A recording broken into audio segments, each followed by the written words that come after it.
নবী কামলিওয়ালা নবীর গরম সাহাবী, ইয়ং সাহাবী, তরুণ সাহাবী হযরত হানজালা রাদিয়াল্লাহু তাআলা কে আমার নবী নেকা দিলেন, শাদি দিলেন।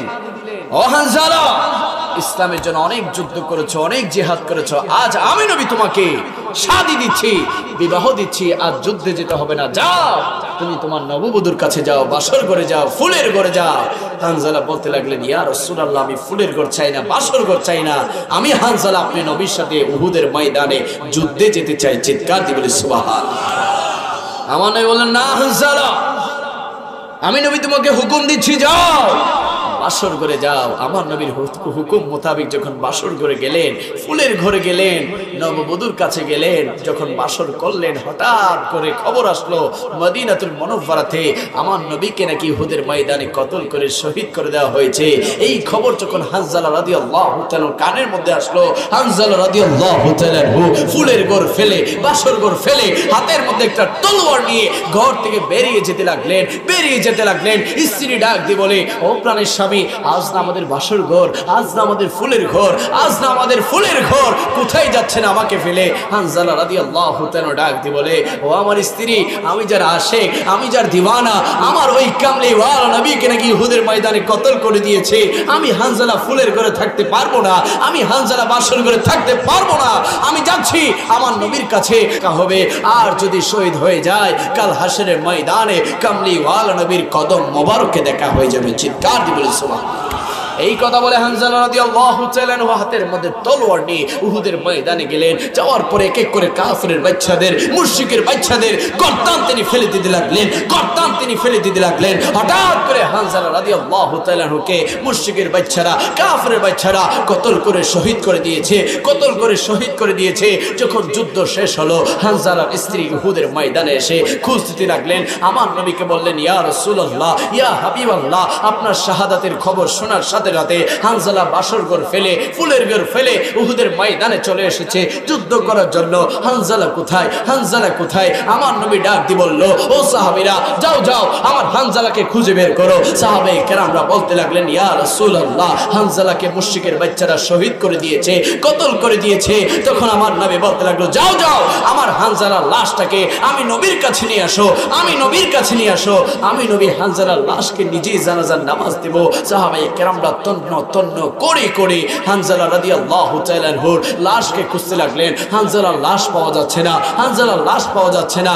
আমার নবী ডাক দিয়ে বলল, যারা ইসলামের জন্য, যারা আল্লাহর জন্য, যারা আমি নবীর জন্য, যারা কোরআনের জন্য, যারা সত্যের জন্য, যারা নিজের জীবনের তাজা রক্ত বিসর্জন দিয়ে শহীদ হয়ে যায়, তাদেরকে গোসল দিতে হবে না, তাদেরকে তোমরা এখানেই দাফন করে দাও। হানজালার স্ত্রী ডাক দিয়ে বলল, ইয়া রাসূলুল্লাহ, ইয়া হাবিবাল্লাহ, হানজালার উপর গোসল ফরজ হয়েছে, হানজালাকে গোসল দিতে হবে। তখন আমার নবী বলল, ও সাহাবীরা, খুঁজো আমার হানজালার লাশকে খুঁজো। হঠাৎ করে আমার আল্লাহ তাআলার পক্ষ থেকে জিবরাইল আমিন হানজালা রাদিয়াল্লাহু তাআলার লাশটাকে নিয়ে এসে আমার নবীর কদম মোবারকে রাখলেন আর বলতে লাগলেন, ইয়া রাসূলুল্লাহ, ইয়া হাবিবাল্লাহ, আপনার প্রতি হানজালার প্রেম, ভালোবাসা, মহব্বত আল্লাহর দরবারে বড্ড ভালো লেগেছে। ওই হানজালার লাশকে গোসল দেওয়ার জন্য আল্লাহ তাআলা আসমানি ফেরেশতাদের মাধ্যমে আসমানে তুলে নিয়েছে। হানজালার লাশকে গোসল দিয়ে আপনি নবীর কদম মোবারকে আল্লাহ তাআলা পাঠিয়ে দিয়েছে। চিৎকার দিয়ে বলি সুবহানাল্লাহ। আরেকটু আওয়াজে বলি সুবহানাল্লাহ।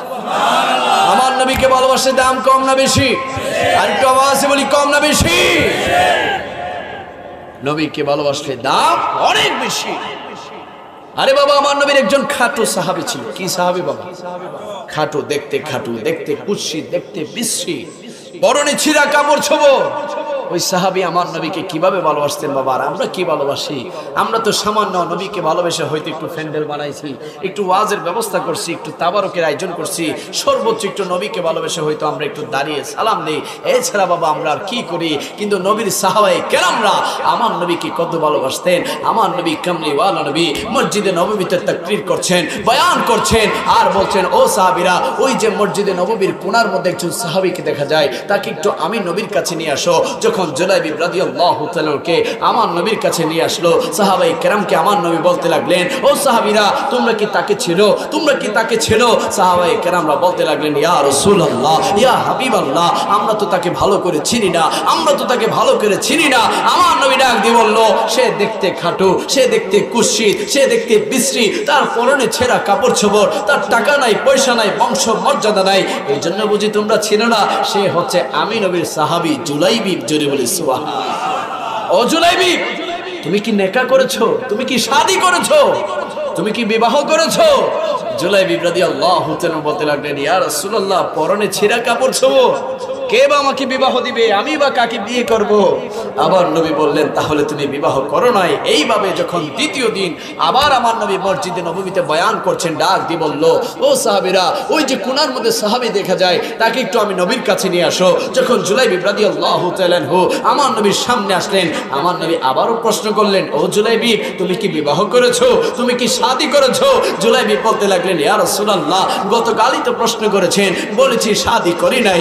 আমার মতো এত গরিব অসহায়কে কিভাবে বিবাহ দিবে? তখন আমার নবীর সাহাবী দুজনে, আমার নবীর সাহাবী ওই কথা বললেন। আবার তৃতীয় দিন যখন আমার নবী বয়ান করছেন, তাকরীর করছেন, আবার আমার নবী ডাক দিয়ে বলল, ও সাহাবীরা, ওই যে কোণার মধ্যে একজন সাহাবীকে দেখা যায়, তাকে একটু আমি নবীর কাছে নিয়ে আসো, নবীর কাছে নিয়ে আসো। যখন জুলাইবি রাদিয়াল্লাহু তাআলা আমার নবীর সামনে আসলেন, জুলাইবি রাদিয়াল্লাহু তাআলাকে আমার নবী ডাক দিলেন, ও জুলাইবি, তুমি কি নেকা করেছো? তুমি কি শাদী করেছো? জুলাইবি রাদিয়াল্লাহু তাআলা বলতে লাগলেন, ইয়া রাসূলুল্লাহ, গত 2 দিন প্রশ্ন করলেন, আর সহ 3 দিন আপনি প্রশ্ন করলেন, আমি শাদী করেছি কিনা। ইয়া রাসূলুল্লাহ, আমি তো নিজেই খাইতে পারি না, আমি কিভাবে বিবাহ করব? আমার পরনে ছেঁড়া কাপড়, বংশের কোনো মর্যাদা নাই, টাকা নাই, সম্পত্তি নাই, পয়সা নাই, আমাকে কে বা বিবাহ দিবে? আমার কাছে কে বা মেয়ে দিবে? আমার নবী ডাক দিয়ে বলল, ও জুলাইবি, আমি নবী তোমাকে শাদী দিব, আমি নবী তোমাকে বিবাহ দিব। চিৎকার দিয়ে বলি সুবহানাল্লাহ। ও জুলাইবি, তুমি শাদী করো নাই, তুমি দেখতে খাটো, দেখতে কুৎসিত, দেখতে বিশ্রী, তোমার বংশ নাই, তোমার টাকা নাই, পয়সা নাই, এই জন্য বুঝি তুমি শাদী করো নাই। যাও, আমি নবী তোমার বিবাহর ব্যবস্থা করবো। চিৎকার দিয়ে বলি সুবহানাল্লাহ। ওই আমার একজন আনসার সাহাবী আছে, তার ঘরে যাও, তার ঘরে গিয়ে আমি নবীর কথা বলো যে আমি নবী তোমাকে পাঠিয়েছি, তার একজন রূপসী, তার একজন সুন্দরী কন্যা আছে, তার সাথে যেন তুমি জুলাইবিবের সাথে বিবাহ দিয়ে। চিৎকার দিল সুবহানাল্লাহ। জুলাইবি রাদিয়াল্লাহু তাআলা ভয় পেতে পেতে, লজ্জা পেতে পেতে আনসার সাহাবীর ঘরের মধ্যে গিয়ে দরজার মধ্যে টোকা দিলেন। আনসার সাহাবী দরজা খুলে বললেন, আপনি কে, কেন এসেছেন? জুলাইবি রাদিয়াল্লাহু তাআলা বলতে লাগলেন, আমি জুলাইবি, আমি নবীর সাহাবী। চিৎকার দিল সুবহানাল্লাহ। আরে কেন এসেছেন আপনি? আমাকে নবী পাঠিয়েছে, আপনার নাকি একজন রূপসী গুণবতী, আপনার নাকি একজন সুন্দরী কন্যা আছে, ওই কন্যার সাথে আমি জুলাইবিবের বিবাহ দেওয়ার জন্য। সুবহানাল্লাহ। আনসার সাহাবী একটু বিব্রত হয়ে গেলেন, হাই হাই, এ বলে কি? দেখতে খাটু, দেখতে বিশ্রী, পরনে ছিঁড়া কাপড়, হয়তো টাকাও নাই, পয়সাও নাই, তাকে নাকি আমার নবী পাঠিয়েছে আমার এত সুন্দরী কন্যার সাথে বিবাহ দেওয়ার জন্য। সত্যি কি আপনাকে পাঠিয়েছে?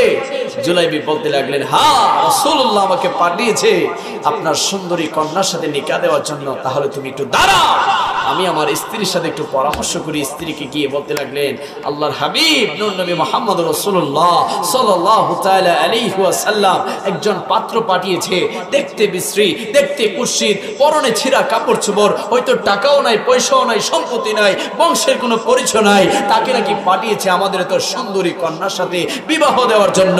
স্ত্রী ডাক দিয়ে বলল, হাই হাই, বলেন কি? আমাদের এত সুন্দরী কন্যার সাথে তাকে কিভাবে আমরা বিবাহ দেই? হঠাৎ করে ভিতর থেকে কন্যা ডাক দিয়ে বলল, ও বাবা, ও মা, কি নিয়ে কথা বলছেন, কি নিয়ে আলোচনা করছেন? মা বাবা বলল, ও আমার মেয়ে, আমরা আলোচনা করছি আল্লাহর রাসূল সাল্লাল্লাহু আলাইহি সাল্লাম তোমার জন্য একজন পাত্র পাঠিয়েছে, দেখতে বিশ্রী, দেখতে কুৎসিত, দেখতে খাটু, হয়তো টাকাও নাই, পয়সাও নাই, তার সাথে নাকি আমরা তোমাকে বিবাহ দিতাম, নেকাহ দিতাম, শাদী দিতাম। কন্যা ডাক দিয়ে বলে, ও আমার বাবা, ও আমার মা, কাকে পাঠিয়েছে দেখতে চাই না, তার টাকা আছে কিনা দেখতে চাই না, তার পয়সা আছে কিনা দেখতে চাই না, কে পাঠিয়েছে, কে পাঠিয়েছে দেখতে চাই। যদি আল্লাহর হাবিব কামলি ওয়ালা নবী যদি আমার জন্য পাত্র পছন্দ করে পাঠিয়ে থাকে, তার সাথে বিবাহ করার জন্য আমি এই মুহূর্তে প্রস্তুত হয়ে আছি। চিৎকার দিয়ে বলি সুবহানাল্লাহ। সে দেখতে কেমন জানতে চায় না, তার টাকা আছে কিনা দেখতে চাই না, তার পয়সা আছে কিনা দেখতে চাই না। আল্লাহ রাসূল পাঠিয়েছে, আর কিছু দরকার নাই। রাসূলুল্লাহ যখন পাঠিয়েছে, আমি তাকে বিবাহ করার জন্য এই মুহূর্তে প্রস্তুত হয়ে আছি। চিৎকার দিবেন সুবহানাল্লাহ। যখন আমার নবী নিজেই জুলাইবিব রাদিয়াল্লাহু তাআলা বিবাহ দিলেন, সুবহানাল্লাহ বলি। আমার নবী কার বিবাহ দিলেন? এত খাটু, এত কুৎসিত, এত বিশ্রী সাহাবী, বংশ পরিচয় নাই, কিন্তু আমার নবী রাহমাতুল লিল আলামিন সুন্দরী নারীর সাথে জুলাইবিবের বিবাহ দিলেন নিজেই। চিৎকার দিবেন সুবহানাল্লাহ। জুলাইবিব রাদিয়াল্লাহু তাআলা শাদী করলেন, বিবাহ করলেন। বিবাহ করার পরে যখন বাসর ঘরে ঢুকলেন, ফুলের ঘরে যখন ঢুকলেন, হঠাৎ করে খবর আসলো আমার নবী জিহাদের ময়দানে চলে যাচ্ছে, আমার নবী জিহাদের ময়দানে চলে যাচ্ছে। হায় হায়, জুলাইবিব রাদিয়াল্লাহু তাআলার স্ত্রীকে ডাক দিয়ে বলতে লাগলো, তুমি অত্যন্ত সুন্দর, তোমার রূপ অনেক বেশি, তুমি অনেক রূপসী, অনেক সুন্দরী, কিন্তু তোমাকে আমি পেয়েছি আমার নবীর উসিলায়। আমার নবীর উসিলায় আমি এইমাত্র শুনলাম আমার নবী নাকি জিহাদের ময়দানে চলে যাচ্ছে, আমার নবী নাকি যুদ্ধের ময়দানে চলে যাচ্ছে। আমি জুলাইবিব তোমার সাথে বাসর ঘর করতে পারবো না, আমি জুলাইবিব তোমার সাথে ফুলের ঘরে থাকতে পারবো না। আমি যাচ্ছি আমার নবীর সাথে জিহাদের ময়দানে, যদি বেঁচে থাকি আবার দেখা হবে, আর যদি শহীদ হয়ে যায় কাল হাসরের ময়দানে রাসূলুল্লাহর কদম মোবারকে দেখা হয়ে যাবে। চিৎকার দিবেন সুবহানাল্লাহ। যখন জুলাইবিব রাদিয়াল্লাহু তাআলা জিহাদের ময়দানে গেলেন, আমার নবী জিহাদ করলেন, যুদ্ধ করলেন। যুদ্ধ যখন শেষ হলো, যুদ্ধটা যখন শেষ হয়ে গেল, আমার নবী ডাক দিয়ে বলল, ও সাহাবীরা, কারা কারা শহীদ হয়েছে আমি নবীর সামনে নিয়ে আসো, আমি নবী তাদের জানাজার ব্যবস্থা করব। তখন আমার নবী সাহাবায়ে কেরামরা শহীদি সাহাবীদেরকে আমার নবীর সামনে রাখলেন, আর আমার নবী ডাইনে বামে খুঁজতে লাগলেন, আমার নবী এদিক সেদিক তাকাতে লাগলেন। আমার নবী সাহাবায়ে কেরামরা বলতে লাগলেন, ইয়া রাসূলুল্লাহ, ইয়া হাবিবাল্লাহ, আপনি কি খুঁজছেন, কাকে খুঁজছেন? সবাই তো এখানে আছে। আমার নবী ডাক দিয়ে বলতে লাগলো, না না, আমি শুনেছি আমার জুলাইবিবকে আমি নেকাহ দিয়েছি, বিবাহ দিয়েছি, কিন্তু সে নাকি সুন্দরী, রূপবতী, গুণবতী, সুন্দরী নারীকে, তার স্ত্রীকে ফেলে সে নাকি যুদ্ধের ময়দানে এসেছে আমি নবীর সাথে জিহাদ করার জন্য। আমি শুনেছি আমার জুলাইবিব কোথায়? আমি তো আমার জুলাইবিবকে দেখতে পাচ্ছি না। আমার নবী কামলিওয়ালা নবী ওই যুদ্ধের ময়দানে, জিহাদের ময়দানে জুলাইবিবের লাশটা খুঁজতে লাগলেন, লাশটা খুঁজতে লাগলেন। হঠাৎ করে দেখতে পেলেন আমার নবীর সাহাবী জুলাইবিব রাদিয়াল্লাহু তাআলা আনহু একটা লাশ পড়ে আছে, খাটো একটা মানুষ পড়ে আছে, আশেপাশে 7টা মুশরিকের লাশ। আমার নবী কামলিওয়ালা নবী গিয়ে ওই জুলাইবিবের লাশটাকে বুকের মধ্যে নিলেন। জুলাইবিব রাদিয়াল্লাহু তাআলা আনহুর শরীরের মধ্যে রক্ত লেগে আছে, ওই রক্তগুলো আমার নবীর চাদর মোবারক দিকে মুছতে লাগলেন, পরিষ্কার করতে লাগলেন, পরিষ্কার করতে লাগলেন। জুলাইবিব রাদিয়াল্লাহু তাআলা আনহুর চেহারার মধ্যে রক্ত লেগে আছে। জুলাইবিব রাদিয়াল্লাহু তাআলার চেহারা থেকে আমার নবী রুমাল দিয়ে, শাল দিয়ে, আমার নবীর চাদর মোবারক দিয়ে ওই চেহারাটা মুছতে লাগলেন, আর বলতে লাগলেন, ও জুলাইবিব, ও জুলাইবিব, তুই তো শহীদ হয়েছিস, 7টা মুশরিককে কতল করে শহীদ হয়েছিস। আল্লাহকে ডাক দিয়ে বললেন, ও মালিক, আমার জুলাইবিব আমার প্রেমে আমার জন্য নিজের জীবন কুরবান দিয়েছে। এই জুলাইবিব আমার জুলাইবিবকে তুমি তোমার দরবারে কবুল করে নাও। চিৎকার দিয়ে বলি সুবহানাল্লাহ। এদিকে তাকায়, এদিকে সবাই দিকে তাকায়। কি সমস্যা? হুজুর আসছে, হুজুরকে আসতে দেন, মুরব্বী আসতেছে, আপনার দিকে কেন তাকায় আসেন? এটা কি রুগা? একটু দূর শুনি পড়ি, আল্লাহুম্মা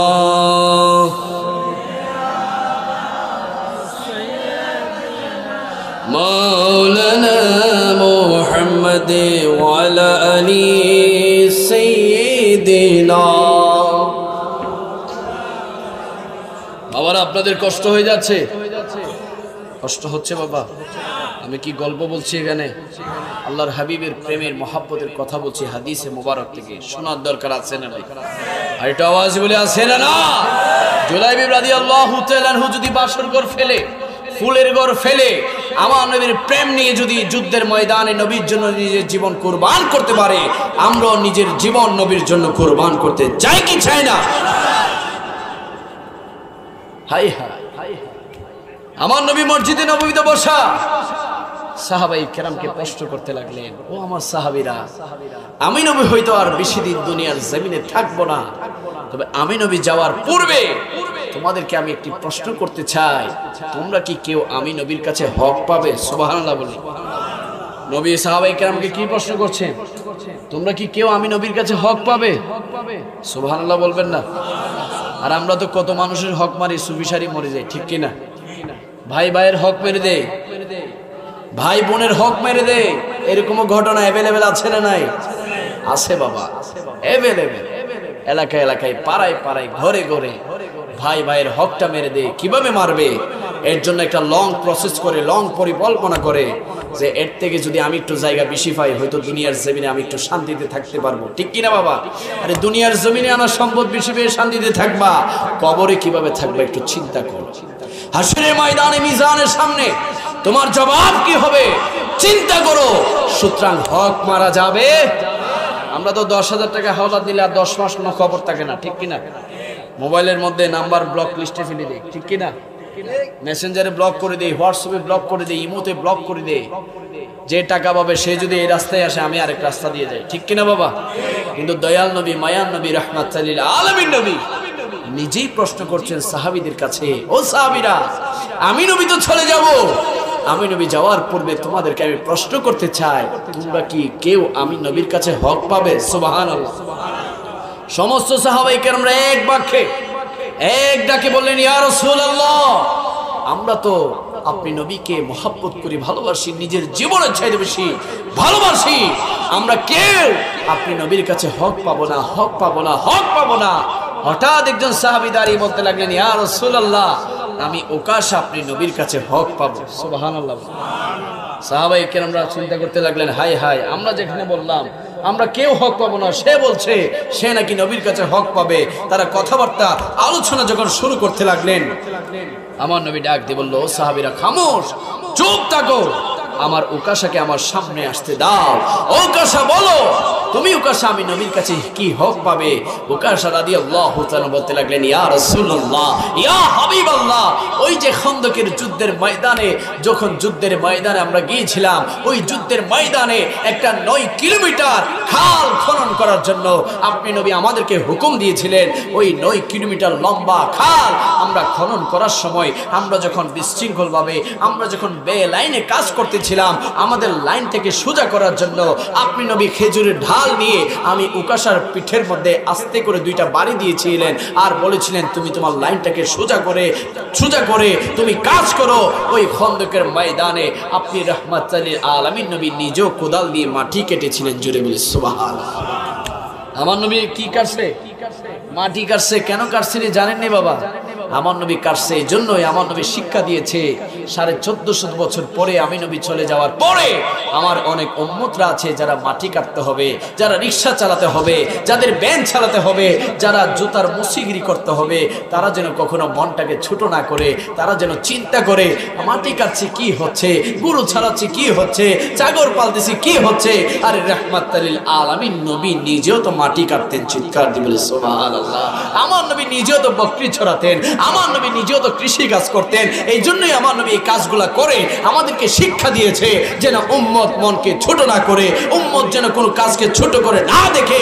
এই জন্য আমার নবী নিজেও কোদাল হাতে নিয়ে মাটি কেটেছেন। চিৎকার দিয়ে বলে সুবহানাল্লাহ।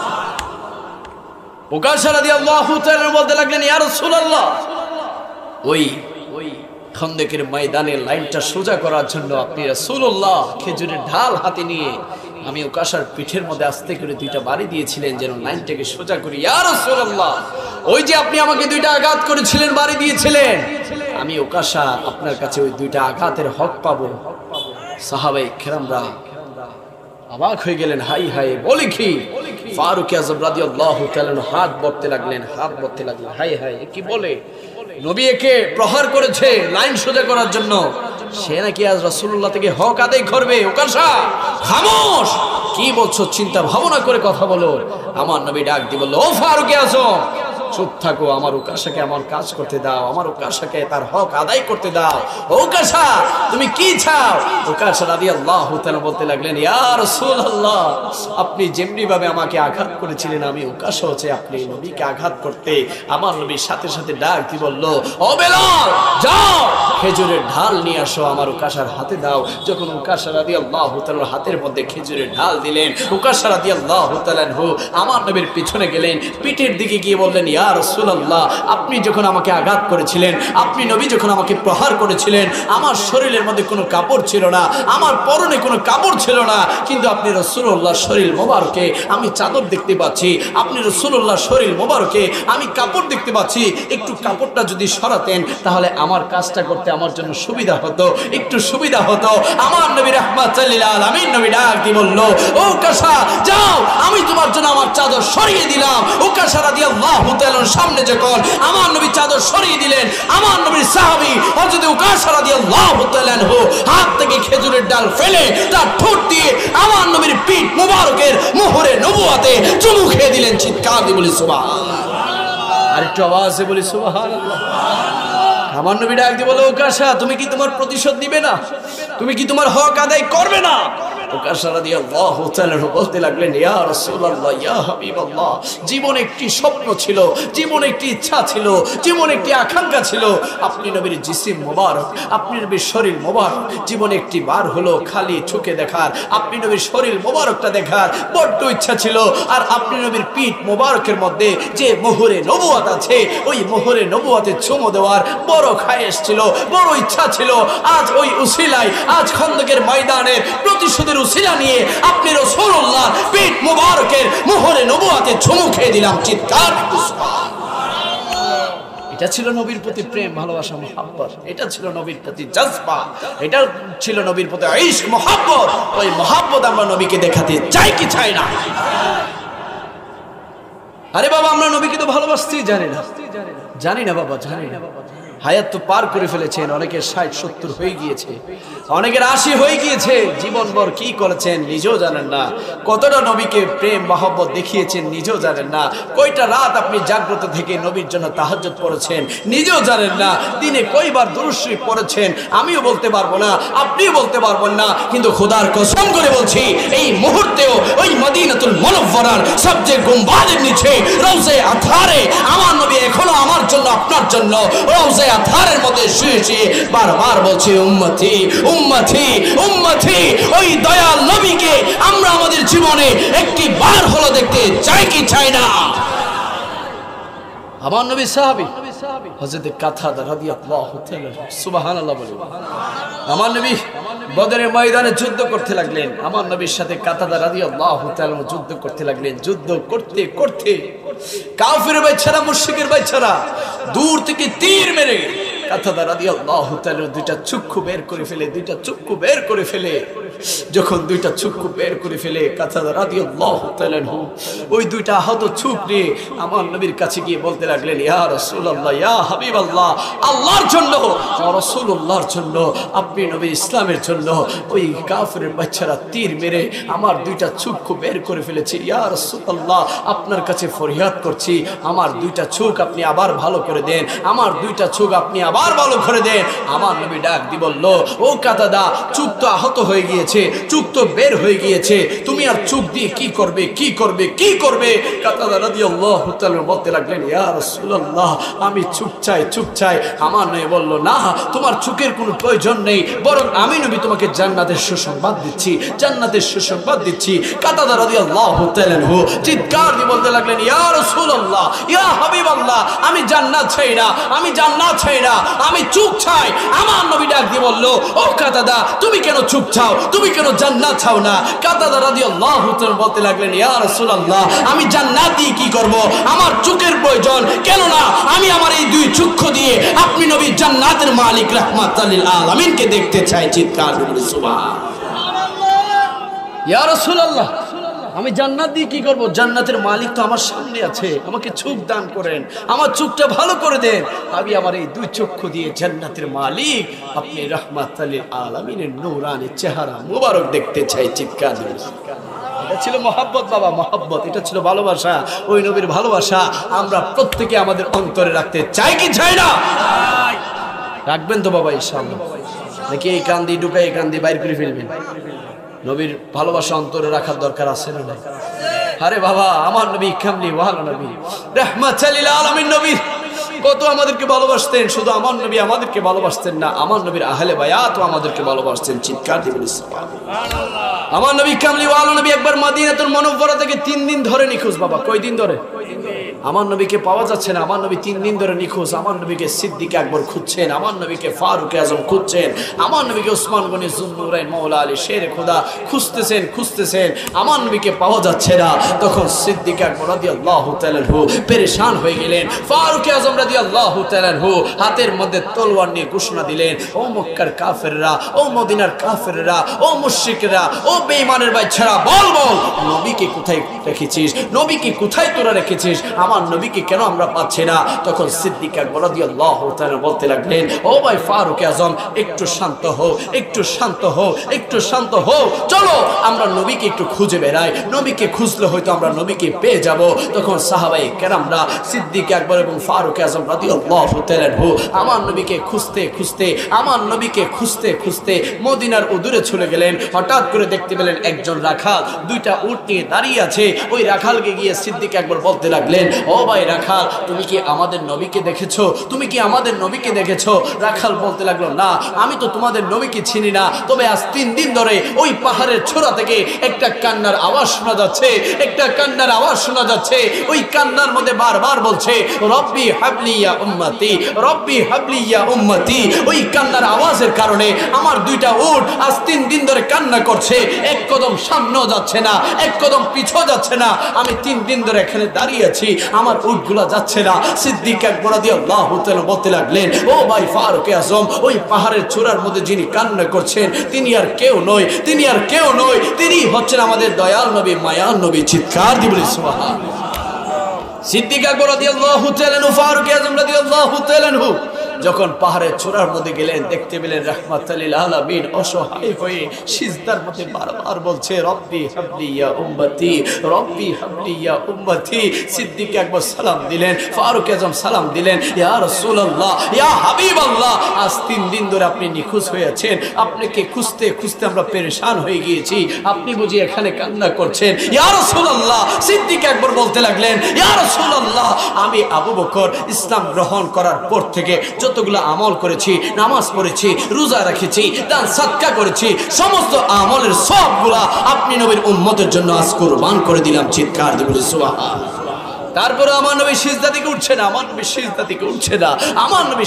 উঠছে না, ফারুক আজম রাদিয়াল্লাহু তাআলা ঘোষণা করে দিলেন, ইয়া রাসূলুল্লাহ, আমি ওমর আপনি নবীকে কতল করতে গিয়েছিলাম, কিন্তু আপনি নবীর নূরানি চেহারা দেখার সাথে সাথে আমি ওমর আমি ইসলাম ধর্ম করে নিয়েছি। ইয়া রাসূলুল্লাহ, আমি ইসলাম ধর্ম গ্রহণ করার পর থেকে এই পর্যন্ত যত আমল করেছি, সমস্ত আমলগুলা আপনি নবীর জন্য আজ আমি কুরবান করে দিলাম, আপনি নবীর উম্মতের জন্য কুরবান করে দিলাম।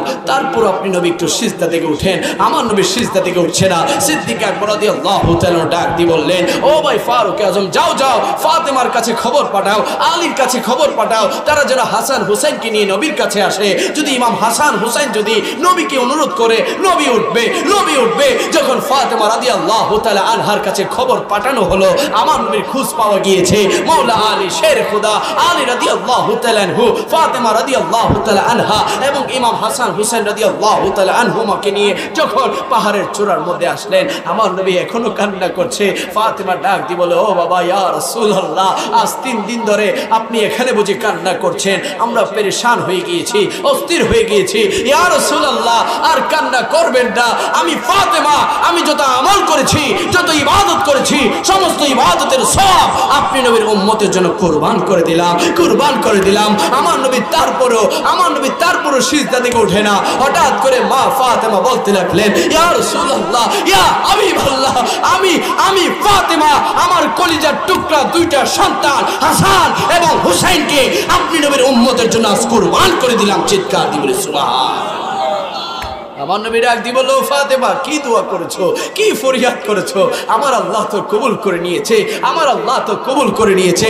ও ফাতেমা, আমি নবীর উম্মতের জন্য আমার আল্লাহ তাআলা আমার হাসান এবং হুসাইনকে আল্লাহর দরবারে কবুল করে নিয়েছে। চিৎকার দিয়ে বলি সুবহানাল্লাহ। এটা ছিল আহলে বাইতের প্রেম, ভালোবাসা, মহব্বত।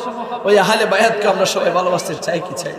আরে বাবা, কোন নবীর মাহফিলে এসেছেন? যেই নবী রাহমাতুল লিল আলামিন নবী না খেয়ে নিজের জীবনটাকে অসহায় করে আমাদের জন্য এই দুনিয়ার জমিনে ইসলামকে প্রতিষ্ঠিত করেছে, ওই নবীকে আমরা সবাই ভালোবাসতে চাই কি চাই না?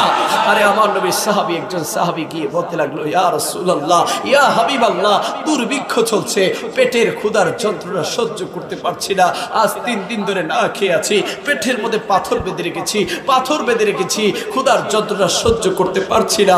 আমার নবী ডাক দিয়ে বলল, ও সাহাবী, কয়টা পাথর বেঁধে রেখেছো? সাহাবী বলতে লাগলেন, ইয়া রাসূলুল্লাহ, একটা পাথর বেঁধে রেখেছি। আমার নবীর চোখের পানিগুলো ফেলে ফেলে বললেন, ও সাহাবী, তুমি বুঝি একটা পাথর বেঁধে রেখেছো? দেখো, আমি নবী আমার পেটের মধ্যে 2টা পাথর বেঁধে রেখেছি। আমি নবীও আজ 3 দিন ধরে না খেয়ে আছি। চিৎকার দিয়ে বলে সুবহানাল্লাহ।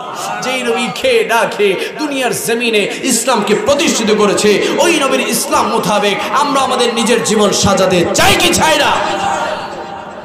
তো নবীর ইসলামের মধ্যে, নবীর আদর্শের মধ্যে নামাজ আছে না নাই?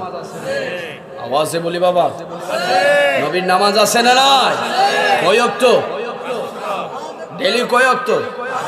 সপ্তাহে কয় ওয়াক্ত? 5-7টা 35 ওয়াক্ত। পড়েন কয় ওয়াক্ত? আমরা পড়ি কয় ওয়াক্ত বাবা? আমরা পড়ি জুমার দিনে মাত্র 2 রাকাত, ঠিক কিনা বাবা? আমরা পড়ি কয় রাকাত? 2 রাকাত জুমার দিনে।